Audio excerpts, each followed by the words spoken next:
تخيل كده يا صاحبي فجأة وانت قاعد بتتفرج على فيديوهات أو بتكلم صاحبك على واتساب أو حتى بتطلب أكل من التطبيق، النت قطع.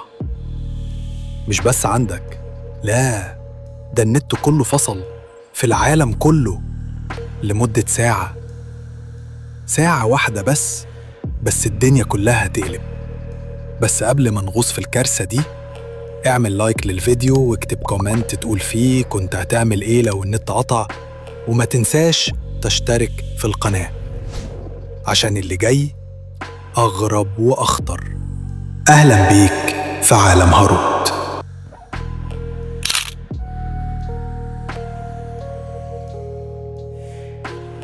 نبدأ بقى الحكاية. بص يا معلم، احنا عايشين في عصر اسمه عصر الانترنت. يعني النت بقى زي الكهرباء، يمكن أهم كمان. دلوقتي بقى في مستشفيات بتشتغل بالانترنت، بورصات بتتحرك بثانية، طيارات ماشية بملاحة متصلة بالأقمار، ومصانع فيها روبوتات بتشتغل أونلاين.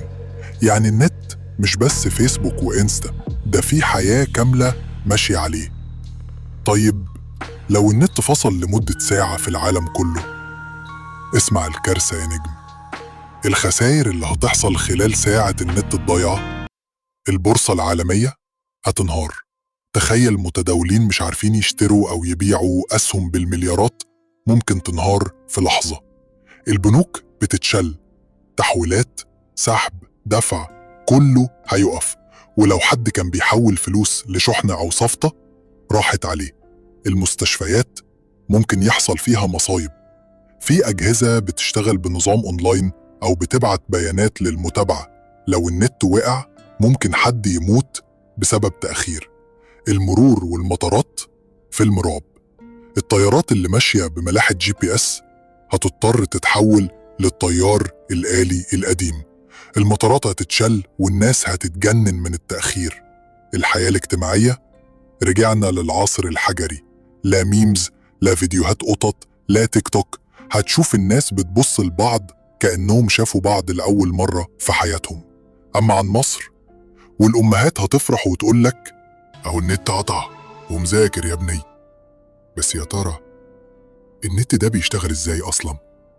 الناس فاكرة إن الإنترنت بيجي من السماء زي النور كده أو أشعة الشمس، لكن الحقيقة لأ.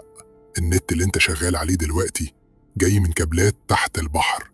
والله في كابلات ضخمة ماشية في قاع المحيط بتربط دول العالم كلها ببعض. طب والأقمار الصناعية مش دي المفروض بتنقل الداتا؟ ولا هي اكسسوار في الفضاء وخلاص؟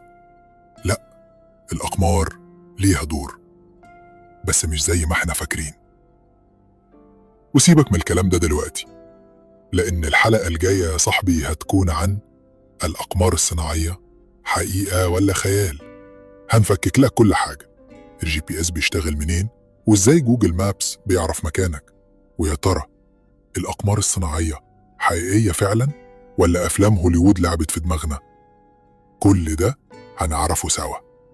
خد دي منا، النت مش مجرد رفاهية، ده شريان حياة، وكلنا بقينا عبيده بطريقة أو بأخرى. فلو قطع لمدة ساعة الدنيا كلها هتقع، وممكن تطلع حاجات كتير مش متشافة.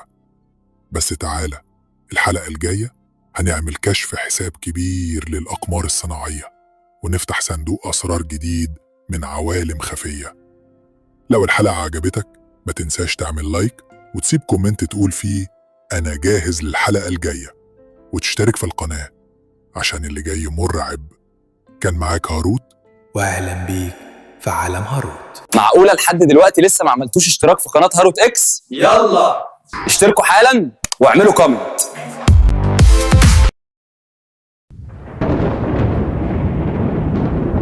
ما تنساش بقى يا نجم النجوم تعمل السبسكرايب وتعمل التعليق وتعمل اللايك الجميل. وانت يا نجمة نجوم الكوكب ما تنسانيش برضو عشان الحلقة الجاية ان شاء الله توصلكم بسرعة وهتبقى ضرب نار ان شاء الله. انتظرونا في الحلقات القادمة. سلام.